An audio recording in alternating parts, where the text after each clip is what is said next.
All right, so welcoming Krista and Lindsay, almost 30 podcast gals. They are here in the room at the Big Silence podcast studio here in Austin, Texas. How exciting. And you stayed in my tour bus last night. It was a dream. It's weird that we've never stayed in a tour bus.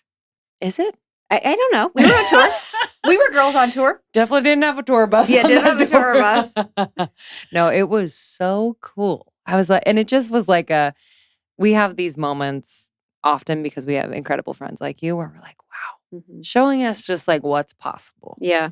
And also being so generous. I feel like that's also just such a beautiful reminder too, that we just have the most generous, beautiful people in our life. So thank you. Yeah, you really show us how to be. I'm like, wow, I can't wait to just give to the people that I love. And hopefully I do right now. But the way that you and Bobby give is just unmatched. Mm-hmm. Like the way that you, I don't know, just like bring people in. I'm so grateful. It's just like so easy. It's like, yep, come over, stay here, be with me, do this, do that. Like we're here. It's just so easy. And not a lot of people are like that, especially when they have such beautiful, full lives already. So I'm just so grateful to always be with you.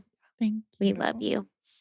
Yeah. So Krista and Lindsay, you both almost 30, the OGs of podcasting. I say, Kat and I are like the OGs of fitness. Yes. Big facts. The truest thing I've ever heard. Facts. It's actually wild that you guys, I was thinking about that today during our workout. I'm like, you have done something really, really incredible. Yeah. Really incredible. Well, and you too. So you started 6 years ago. Yes. And the first podcast that Kat and I were ever on, and you came to our office in Manhattan Beach, was yours. And we're like, what's the podcast? We'll never forget it. I mean, that was a huge moment for us too, because we were such big fans. Yeah. And also the fact that you two were also best friends, entrepreneurs, started your own branding company. And it was just like a very full circle moment. Yeah, it was beautiful too, because what happens for Lindsay and I is we oftentimes get introduced to people because the listeners are connected. So it was Remy, it was Griffin who loved the show. And they were like, you know what, we should do a collab because they love the show. So a lot of our sponsors, a lot of the brands that we work with are fans of the show, are girls that listen, that love. So it was just beautiful too, because what they saw in us, they also recognized in you and they thought would be a good, relationship. And then it's really just grown from there. But it was a special and big moment. We sat on your little couch in the studio. You guys were shooting Skinny Dipped Almonds. Of course. Right I think before. I have some of those in your tour bus. In our tour bus.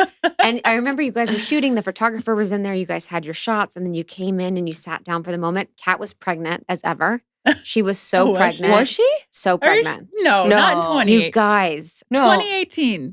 I'm believing that this was true. I know. Wait, is Bella almost 4? She's 4. Yes, I swear. Wait, she was I swear she's 4. You guys, she was pregnant. I believe you. I just know. Because I remember the pictures and I just remembered like. Okay, yeah.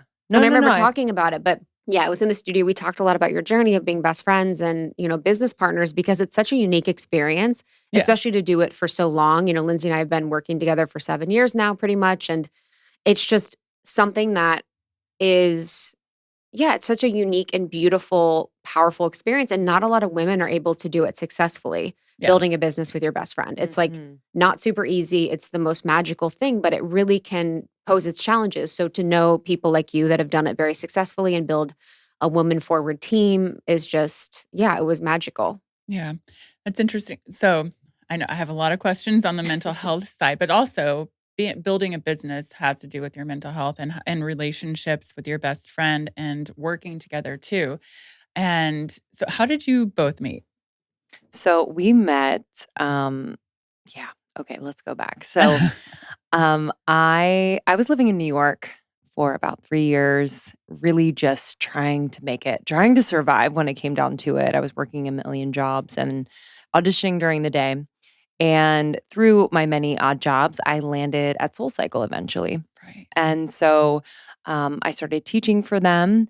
And very soon after starting with them, they wanted to move me to LA. And so I said yes right away. I moved out to LA like a month later. And it was out in LA about a year into me living there that a mutual friend of ours connected us because Krista was in New York at the time, but wanted to audition for SoulCycle. And the audition process for SoulCycle is like very real. It's kind of rigorous. It's like, you have to do an in-person. You have to do, an actual like mock ride as if you were teaching. And so she wanted to ask me questions and see if I could be supportive in helping her audition. And so we did that. And through the process, we just kind of became like these quick friends where I was like, oh, like, I love her. This is great. No matter what, like, I feel like we're going to be connected. So that didn't end up working out as far as Soul Cycle, but she and Justin, her now husband, they moved out to LA. And we just intersected at a time when we were both feeling, kind of lost. Like, knowing where our passions lied in a general sense, but feeling like we should know more about like ourselves and where we should go next and how to find and follow our purpose. And it was just really, it was really lonely, but we found a lot of comfort and healing in our budding friendship. And so one day she came to me. She's someone who listened to a lot of podcasts. She's like, do you think we could start a podcast based on our conversations? And I'm just someone who's always down to do something creative no matter what. I'm like, yeah, sure, let's try it. Like I have a little dinky recorder I use to kind of like record songs and stuff. Like let's just go in our closets and start recording. And so we did that for like 7 months, you know, and then Almost 30 was born. Yeah. It's amazing. So then you both were in LA and then you moved back to New York. I'm going to bring this up because I was in LA for 20 years. Wow. And Kat and I, coming from the fitness each of us, our own backgrounds in fitness, and then coming together and starting this beautiful community with Tone It Up.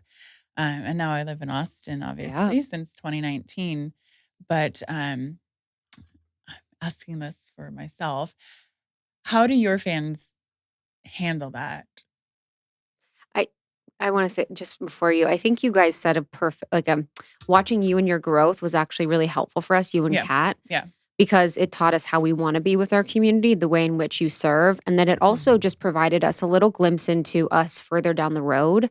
And we wanted to always just set the standard with our community that we were best friends. And that meant that we support each other in the choices that we make, whether it's moving, whether it's, additional career opportunities, whatever it was. We wanted to be good examples of like a true friendship, which is like honoring the evolution of your life and never feeling like you're stuck living in the same place with the same person, with the same friends. Like we are all about our evolution. So we have been clear with our community, like we want you guys to grow and change and evolve and move and date and change jobs and all these things. And we want you to feel supported in that because your intuition and your connection with your intuition is number one. So it was really important that Lindsay and I support each other in those changes of our life. And our community was incredible. They're so sweet and they're so understanding.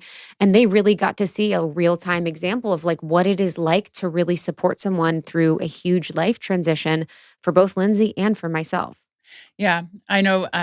We used to do, or we haven't done one in a while, but the walk and talks. We're like, okay, call me at 8 a.m. We're going on a walk together, and we talked about that before about Lindsay moving to New York and then me moving to Austin, and it is so important to support each other in the transition and the evolution of growing, and becoming bigger adults. Yeah, because at the core of it, we're friends. Like we're like soul sisters. So it's like, yes, of course, there are logistically things that have to change, and it could be a little bumpy in trying to figure it out. I'm sure you experienced that with Kat at times, and it's nothing we can't handle. Yeah. We've navigated so many like logistically complicated seasons. We've always figured it out. But I think what we've also learned is that at the core of it, it's our friendship that like sets the tone for everything else. So we have to tend to that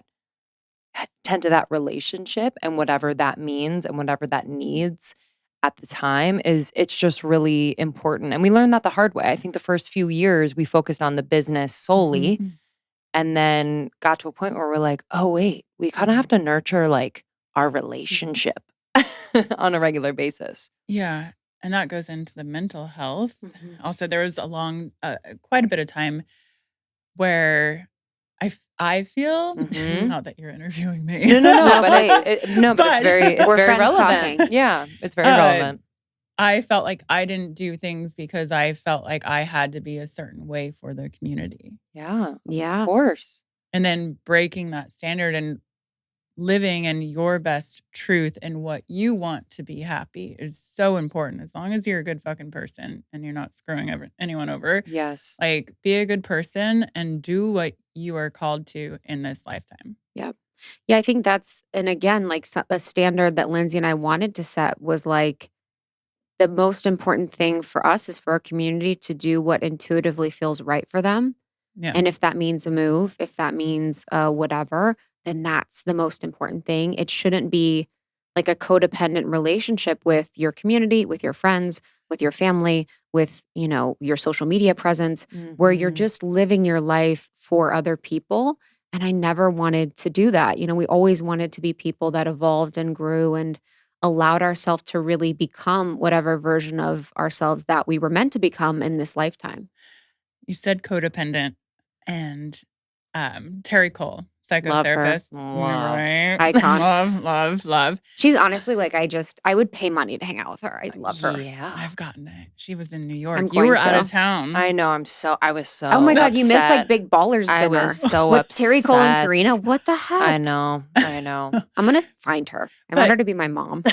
Me too. Literally. You're like, my own mom, dream. Terri, you're out. 100%. My mom's name's Terri. But there was a podcast with her, and when we were talking, she said you mentioned codependent. She said I was a high-performing codependent. And I was like, whoa. Like, okay, let me look into that.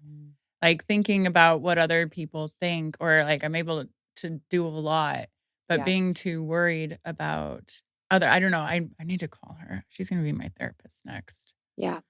Yeah, there's that. And that's what's interesting about what we do in this space. And when you're someone that's a giver and you're someone that's here for the community, you're someone that's here to serve, it's such a fine line. It is such a fine line. Are you serving and giving because you're codependent and because you rely on the energy or acceptance or the approval of your audience or of your friends or of your family?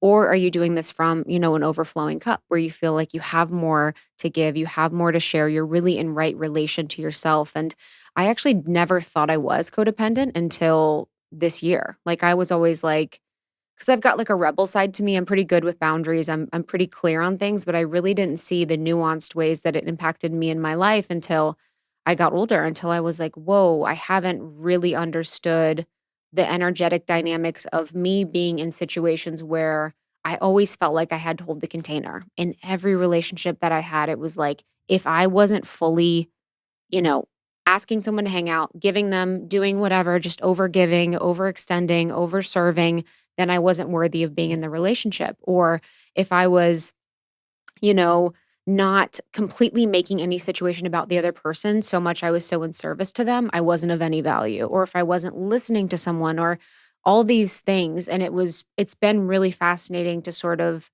pull back and sort of figure out how those dynamics play in my life. And then right now I'm sort of in a process of like, how am I going to be?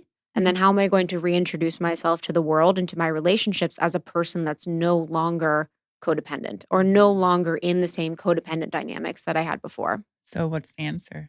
What Right do you now, I'm do? in that like liminal don't. phase. I'm Yeah. in that phase of like, okay, who am I really outside of pleasing other people, outside of, serving other people to an extent where I'm abandoning myself?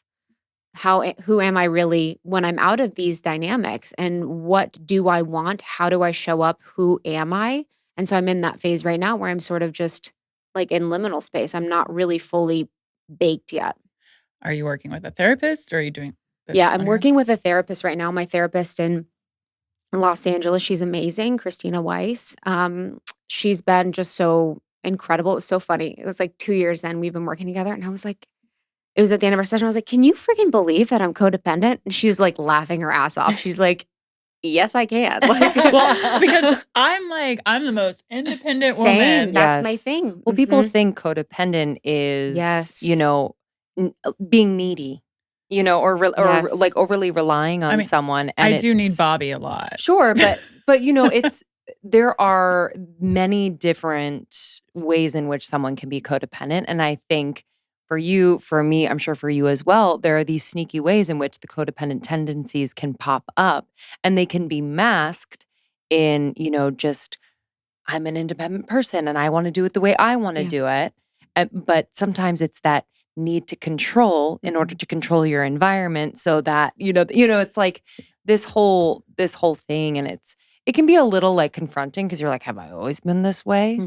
But it's been so important, for me to like have an awareness of the relationships where I feel really peaceful. I feel like that harmonious feeling in my body where I'm like, oh, this feels really good. I can show up as me no matter what I am on a day-to-day basis. And there seems to be like a very clean, peaceful energy. Doesn't have to be perfect all the time, but I can feel like in a resonance way when there's a codependency happening on either side. So I try to like take note and like kind of make a memory of like, oh, this is how I want to feel and what like makes that possible. So someone listening, when you say this is like, what is the take? Like, what do you do? How do you snap out of it? What is that thing that you do to reset your brain? I think too, your codependency is different. So I think explaining Sure. yours Yeah. too. Yeah. So my codependency, it really reared its head for me recently in the last year when I moved in with my now fiance. So I didn't realize that I would feel responsible for any mood that he was in, for example. He can be a little moody and like I would kind of take that on and feel as though, did I do was you. something? Did Yeah, I yeah. cause something? What can I do to make it better? And so I would kind of become a little like reachy and clingy where I'm like, please tell me that I didn't do anything wrong. Please tell me the reason for what's happening. Where he's just like, I kind of need to have like a moment. But I really needed him to tell me it was going to be okay. That was your Yes. thing. So that's an example. And what I would do in a moment like that, what I've learned to do through therapy and couples therapy is remind myself of what is true. So it's like really just pausing, knowing when you're unraveling a little bit and when your energy is like kind of so outside of your body, calling it back and just reminding myself of what is true. Did anything happen? Was anything said? No. Am I okay in this moment? Yes. Is he okay in this moment? Technically, yes, he's just having a moment. And then normally I'll like actually remove myself, go on a walk, and just allow like the anxiety, allow the activation of my nervous system to just settle down a bit because the activation of the nervous system makes my brain go crazy. So I'm like, let me move my body a little bit. Yeah. And just kind of work out some of that nervous energy. And then I'll come back and just speak truth about my experience. So, before I was feeling as though I was responsible for the mood that you were in. And I know it has nothing to do with me, but I was just feeling like, did I do something? So it's taking responsibility to open up a conversation because then they can say, oh, no, I'm in a mood. Yeah. I think Bobby and I bicker a little over it, and we're like, don't take it so personally. And then we say that, and then it just triggers us. Yeah. Sure. When someone is allowed to have a mood and it is not necessarily because something he did or I did, but we take it in and we take it so personally, and it creates this nonsense that doesn't actually exist. Yeah, it's like for the younger self that's present in that moment though, when you hear, don't take it so personally, it's like that feels dismissive. It's like, what about me and what about my experience? So there's so much like nuance to relationships too. When you come in and you're like, what I'm saying is, I don't want you to take this personally because it really is hurtful if you do and it's not true.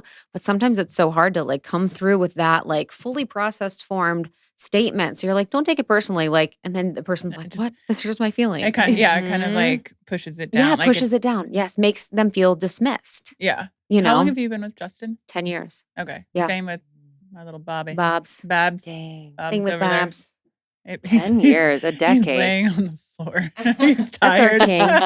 That's our king. He's like, you guys are talking about me. He's like, hey, don't take it personally. Yeah, honestly. Yeah. He's like, whatever, dude. So shifting that conversation, I wanted to talk, Krista, I had never heard you talk before about your mother's mental health. And you brought that up today when we were here at my house. Can you explain that? Yeah. So I'm someone that's been aware of mental health for a really long time. When I was little, I'll never forget, I was really young and I used to call it the feeling. I was like, oh no, the feeling is here. The feeling is here. And it was actually depression. I used to feel depression from a very, very young age. And a lot of it was because I was so empathic. I was feeling into the emotional experience of my mother, the emotional experience of my father.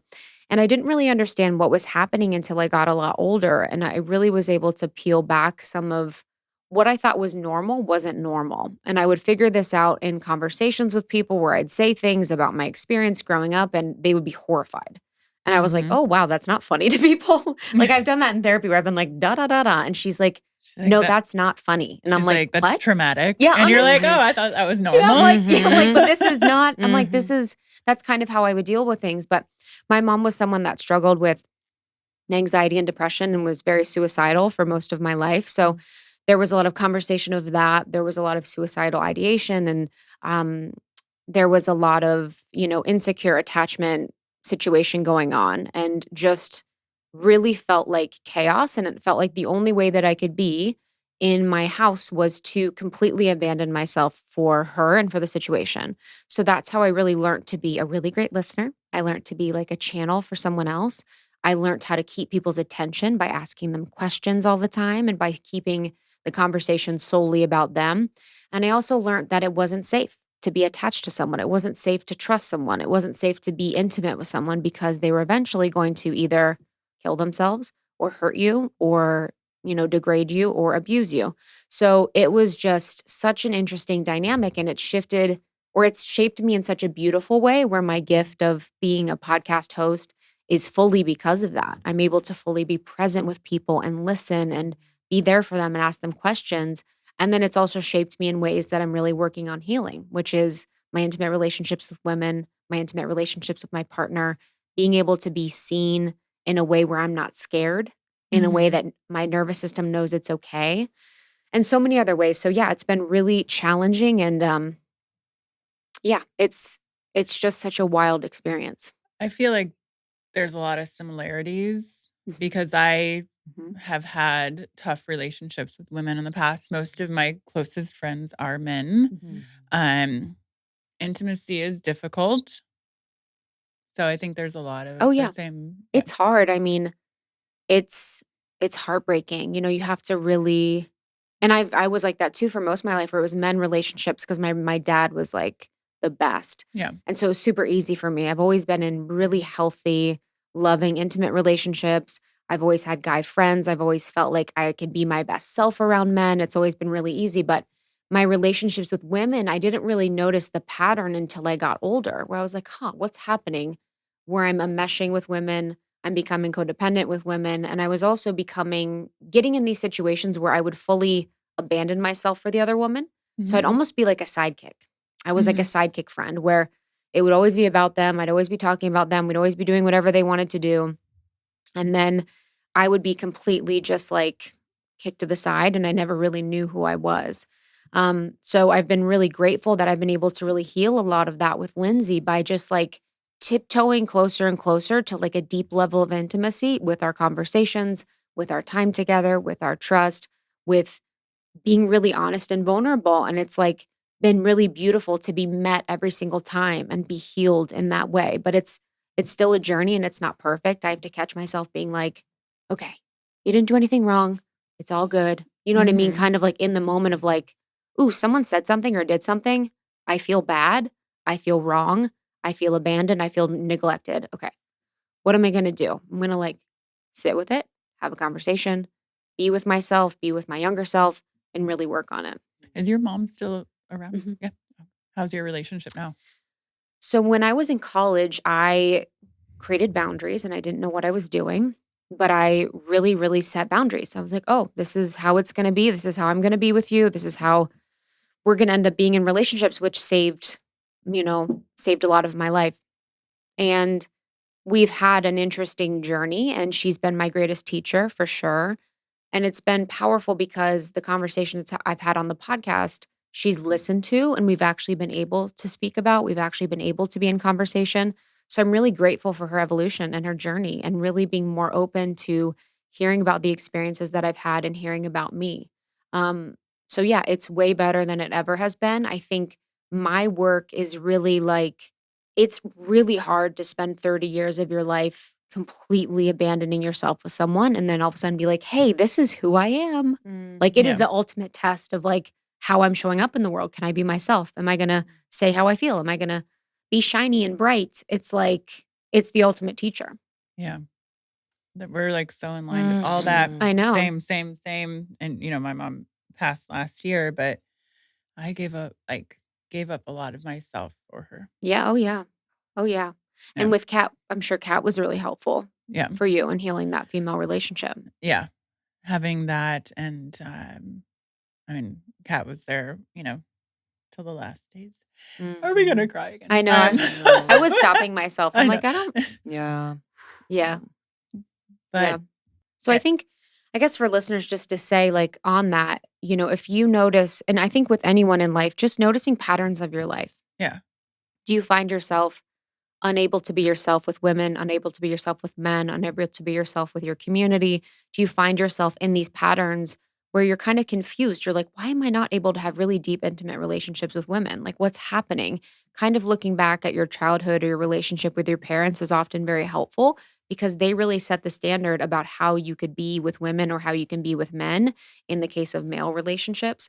So just understanding and tracking that will really help you to understand where you are at in your life. Yeah. Yeah. Lindsay, what about you? What's your parental relationship? Yeah, I was the peacekeeper. Like my goal was to create harmony between my parents because I thought that's what my job was for some reason It's as a a big- child. Big job for a kid. Yeah. It definitely was Oldest not. child vibes. Yeah, it was not my job. But I think I took on that responsibility not only for myself, but for my younger siblings. And then also just really, I think on a soul level, wanting my parents to experience, a loving relationship in this lifetime, And do I think they love each other? Yes. But I don't know if, I don't know if there's like that deep respect. And I think that was hard for me to see, So my role really became, okay, I'm definitely the mediator between the two. I would kind of be the messenger. I would affirm how my dad felt. I would affirm how my mom felt, which caused me to not really know how I felt about not only their relationship, but really about the role that I had kind of taken on as such a young kid. And I think for me, I didn't really have that. I say this respectfully because I don't think they knew any better, but like, I don't think I had that example of like healthy communication, of respect, you name it, in the relationship. And so when I was old enough to kind of engage in relationship, I tended to go after men who really didn't have time for me. It was kind of like mediocre treatment. Respect was like always shaky. And I think that was not only because I saw that in some capacity growing up, but really it made me look good. It made me look like, wow, she's awesome. But what was happening was like I was abandoning myself in so many ways, not really demanding or like holding that standard for myself of like, yeah, I actually deserve respect. I deserve someone who really sees me for me and doesn't want me to be anything else. And so I had to learn the hard way. I feel like I really ran the gamut of like people I dated and I hear you. yeah. I definitely ran the gamut. Well, share it. I mean, it's wild when I look back, but I had to. I really had to experience that contrast in my life to now understand what I really value and what I really deserve. And to come full circle on my parents, what I learned through therapy, many things, but one of the things I learned and really understood on a soul level is that their souls chose this. It kind of gives me peace to think about it like that, where I am not the one to save them. I am not the one to show them and teach them, and it's just such a hard thing. I mean, I still get really, really sad about it. I get really sad about thinking that, oh man, in this lifetime, I don't know. I don't know if they're going to experience this or learn this. It's not my job, and I love them for where they're at. And I trust that their soul chose this. And if they're going to come back around, I just trust that kind of journey of the soul, as, maybe cheesy as it sounds, but it gives me a lot of peace and it helps me to pull my energy back from their situation. I'm just going to give a shout out to us Yeah. and being We love those. I know. amazing daughters, and to be able to come from something like that and to be so wise and work in this space and know how to heal and to be so strong. Yes. Yeah. Fucking- I fucking know. amazing. I know. It's I'm really, I know we all are, but like, I'm very proud. I'm very, because it's like, I don't know, maybe in past lifetimes I didn't do this. And now I'm like, wow, get to do this for like my future children or people around me who kind of feel, it's just like, it's bigger. Yeah, I'm grateful that I don't have animosity. Like, I'm just like, yes. man, I don't hold anything. I don't hold anger. I don't hold resentment. I don't hold hate. I totally was able to just let go of that and really see, like, whoa, yeah, it just made me who I am. And I really love who I am. Like, I know that it's not perfect and there's things that like come up, but I'm like, ooh, there's a lot of special things about me because of the hard things that I went through. Yeah. When my mom was passing in hospice and she was like, kept speaking of regret, and how she wasn't a good mother. Yeah, and I man. said, Mom, because of you, I am so proud of the woman I am today. And I think that's so important. And then for us as women and daughters to own that and then to keep, bring it forward. Now we can take the pain that we went through and the lessons that we went through and share it to our communities, which is Yeah. a beautiful thing. Yes. And I think it's important, like something that you brought up. It's like within healing, it's not worrying about taking everyone with you. And I think that's a huge part of it when you're doing healing on your family lineage. It's about your healing. It's not about you healing your mom, healing your dad, healing your siblings, healing whoever in your family. It's actually fully about you. And it's about going through your own process of grief, of sadness, of anger, of whatever, and then coming to the place that feels really good for you and feels really natural. But it's not, it's just so important. It's not about the other person. And that's what I really had to let go of, was like, oh, yeah, this isn't this is their soul's thing and this isn't my thing. And I've got enough to worry about. You know what I mean? As humans, we have enough healing to do. We have enough of our own journey to worry about. We cannot really bring everyone along with us. Yeah, I love that. And also earlier you were saying, even I'll not have your exact words, but just knowing that it's not going to be perfect all the time in the process of life. There's the highs, the lows, the in-betweens, but you have to, embrace it all. And we're always going to continue to heal and have the bad days, have the good days, have the arguments with your husband, and then the love. But I think it's so important. But yeah, it's good. I wanted to come back also to we were talking earlier today about anxiety. And finally, I feel like people are talking about anxiety a lot more and like realizing it. Or I was telling you earlier, like I had anxiety as a kid, but I didn't know what it was.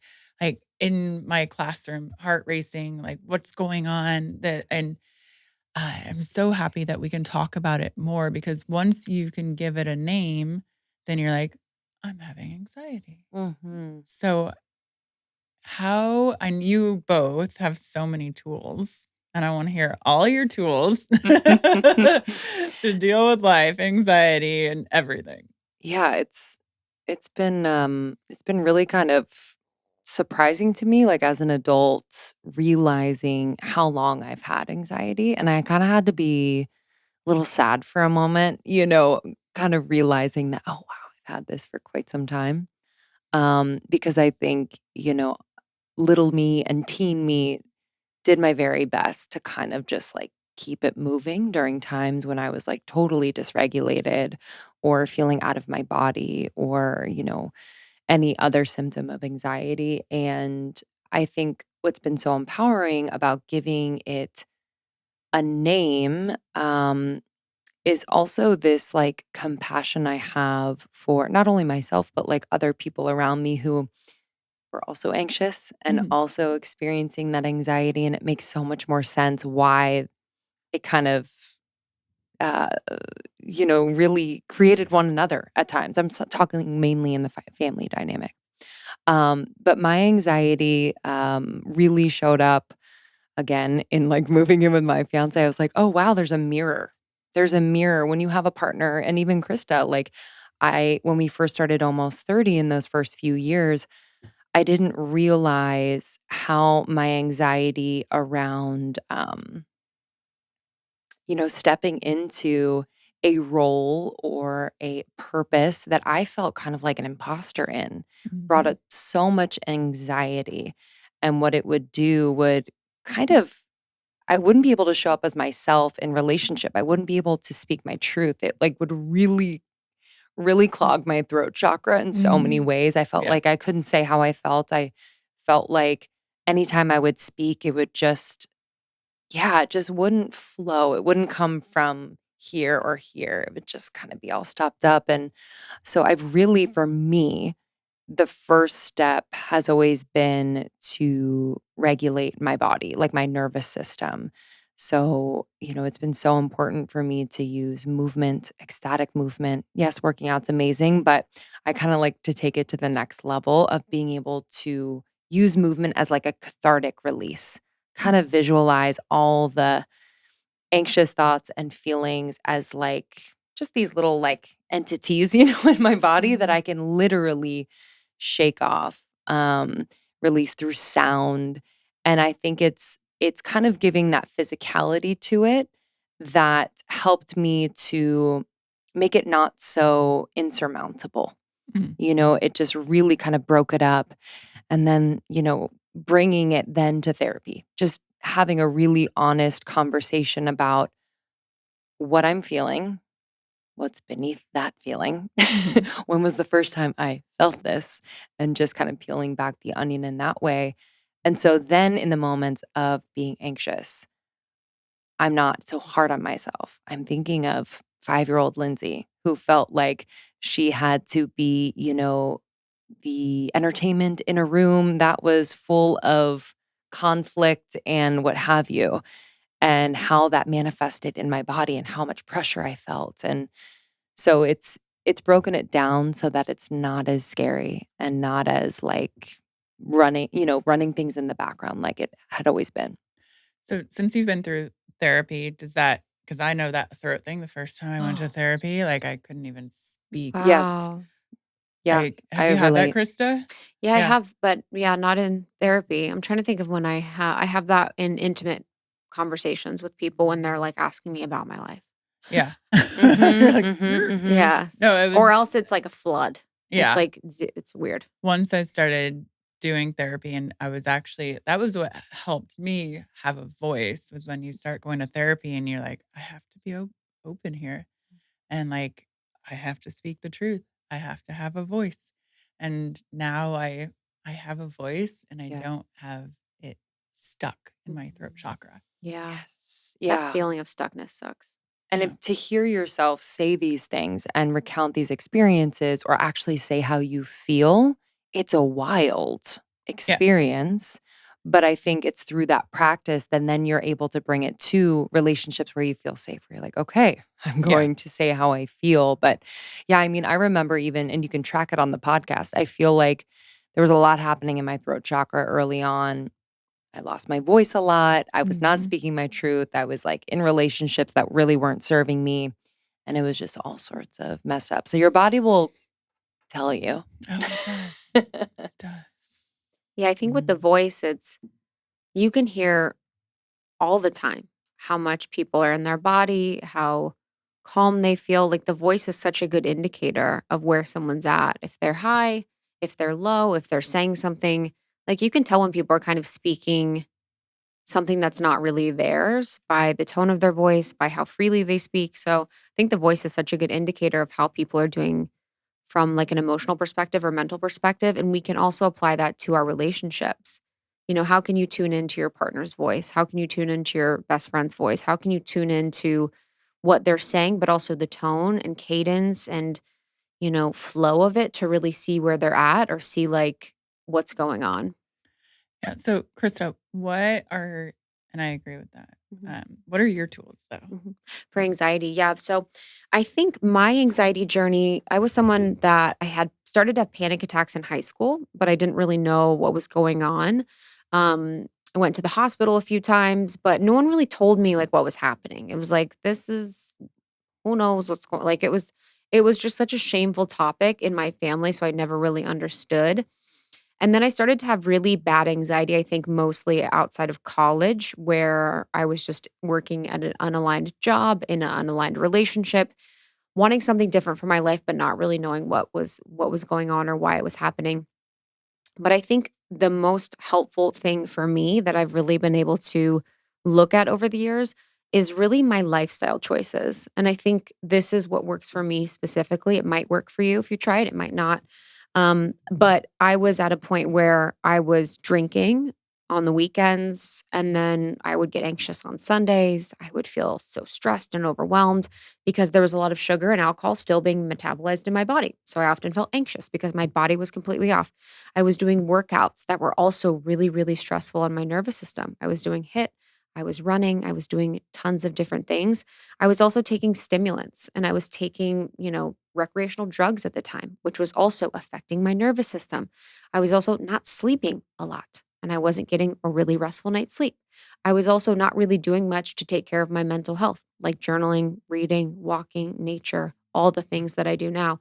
So by really taking stock over the years of like what things provide a good environment for my anxiety to thrive and what situations do not support my most calm, peaceful mental health state, how can I really take a look at those and either remove them from my life or just work with them in a different way so that I can show up much better? So for me, that means I don't drink. Drinking's not something that feels really good for me. That's really helped my mental health a lot. I don't take drugs anymore. That was like a phase in my life where it was like the party phase. I also make sure to meditate every single day. It's like my non negotiable meditation. I spend a lot of time in nature. I do really calming, relaxing workouts, and I make sure that my mental health and my connection to God and source is number one over anything so that I can have that as the foundation for the rest of my day by knowing that this is like how I organize my life. Okay, so you both have all these tools. What happens when you get burnout? I'm sure you've had burnout. Mm. So do you do you say no to work? I'm trying. I just booked a trip to Cabo. Put it in the calendar, not available because I'm really bad and I burn out all the time. Because that's like the codependency too. Sure. Yeah. So it's like when we think about burnout, it's really like you're putting other people's needs above your own. You're really not in tune with your own needs enough to know what you need in that moment. Do I need to take the night off? Do I need to take the afternoon off? Do I need to rest? Do I need to sleep? Do I need to watch my sugar intake? Like what's going on with us becomes second priority to other people's needs. And I'll see this happen so much in our community where people are getting burnt out because they're being fueled by the desire of acceptance or love or adoration or, whatever it is. And that's really running their life and they're not prioritizing their own peace, their own mental health, their own experience. So for burnout, I think I really started to feel burnout when I had my hormonal health journey. And I was just really fueled by this new business venture with Lindsay, this new friendship. I was so inspired. And then it was also with the other side of me that was like, I need this to work because I want to be someone that lives up to my potential in my lifetime. That's like my number one thing. I want to live up to my potential. So I felt like, okay, I have this opportunity to live up to my potential. I've failed many times before in what I was doing. I want this to work. So there was that drive too. So we were working full-time jobs on tour, recording on weekends and nights and, doing all the things. And I just was like so not taking care of myself and my body. And my body just was like, this is not happening. I had such bad adrenal fatigue. My hormones were just all out of whack. And I felt really, really uncomfortable. And it forced me to really slow down and really just pare down on what I was doing and get really serious and honest about how I was spending my time. I was spending my time on my phone a lot. I was spending my time watching TV when I was trying to relax. I was not sleeping a lot. I was always on, always thinking about the next thing. And that really provided this like breeding ground for me to just feel like my brain was fried and my body was rejecting what I was doing. So I had to take a break to relax, to really think about my diet differently, think about my workouts differently, and spend more time unplugged than I was plugged. Mm-hmm. Yeah, you're good with that. It's actually a new me lately. I don't care about anything right now. Yeah. I really don't. Well, you I'm also like, have someone doing this social, which Yeah. has given Yeah, you know, freedom. kind of a freedom Yeah. to like she hasn't step posted in a back. week, but whatever. You're like, anyway, it's texting her now. crazy what like you just, I mean, we all know this. And Lindsay took a month off social media too, but not being online, I'm just like, whoa, the opportunity for me to compare, to tap into people's stories, to get jealous, to get FOMO doesn't exist. It's wild. I just realized I'm so leaky when Yeah. I'm on Instagram every day. Yeah. Like I thrive when I have like kind of a blank canvas Yeah. to work off of.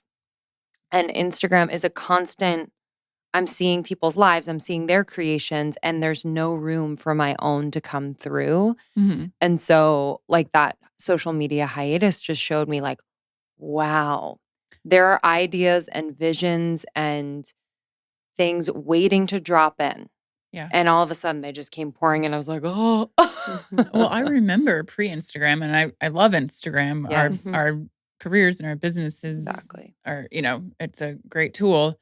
But I remember pre-Instagram, I had a lot less anxiety, a lot less stress, a lot less like Bobby, maybe when we go to Cabo, I delete Instagram for 5 days. I've never love done that. that. Really? I love that for Never you. done it. I love that for Bobby, you. it's a thing. You could totally do that. I'm 2 weeks right now. Lindsay did a month. But no one's going to see my vacation. It's the vibe. That's actually big facts because when I'm vacationing, I'm very inspired to share. But you So can I do like it. wanna You share. can I do take it footage after. and take cool Yes. photos, but upload it later. Yeah. But there's something about, and I think there's a leakiness in sharing it right away that kind of takes from Enjoying and just like the presence of it and like I don't know. Because we're shutting down the Big Silence office for that entire week. So no meetings, no nothing. And then with Tone It Up, taking time off. You know what, Bobby? You hear me? You can do it.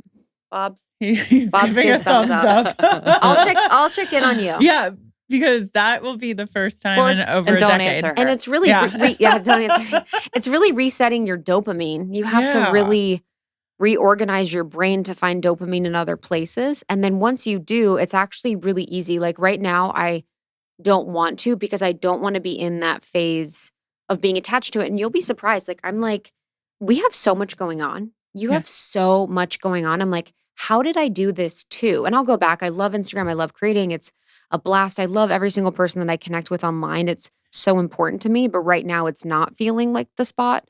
And also, it's like, I want to set an example for people. Like, you can take a day off. You can take time off. It's like for my own mental health. Yes. We have a mental health foundation Yes. and we help everyone. And I need to make sure I'm fueling myself. Yes. Absolutely. There's a different energy people have too when they're not attached to being online. Like, you've met people that are very attached to their phones and the internet and social media and being online, and you almost hang out with half of them. They're never fully with you. There's a lack of fullness of presence of person because their brain is halfway in the social media realm. We were at dinner last night and I was looking around and I was so distracted. I was distracted by people being distracted on their phones. Wow. Because it almost made me sad. I looked around and mostly couples, they were all on their phones at dinner. And I was like, wait a second. That's my nightmare. That actually makes me so sad. So sad. Yeah. I will say I was happy when I saw that my screen time was down by 23% this past week. That's amazing. Good for you. That's amazing. Well, Jeremy was in town. We were hanging out. We were going on the Yes. boat. We were wake surfing, tubing. Like we were living life. Yeah. Yeah. So it was great. And speaking of dinner, I'm hungry. I think know. We're going to go to ski Tonight's shores. the night, baby. Yeah. I'm so excited. We're just hanging with the palms. I want to go in the pool later. Yeah. I want know, to go guys. to Skeet Shore. Yeah, we got things to do. Yes. We got life to live. Kind of like to live. This has been so much fun. And I yeah, know. just sending love to anyone listening. You know, if Yeah. you're going through something, just know that you're not alone. And I know The Big Silence is such a beautiful support. Almost 30. We have tons of episodes and conversations to support Yeah. you in your journey as well.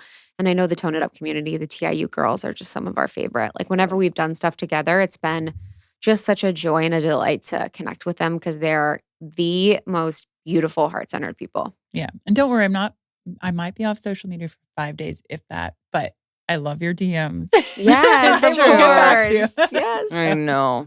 The sweetest. Yeah. All right. Well, thank you, Krista and Lindsay. It's been a pleasure having you here in the podcast studio and here at the house. Best. We're Thank going to you. go find some Pomeranians and jump in the pool and go to ski shores. Yes, baby. Thanks, honey. Love you guys. Love Bye. ya. Bye. The Big Silence. The Big Silence.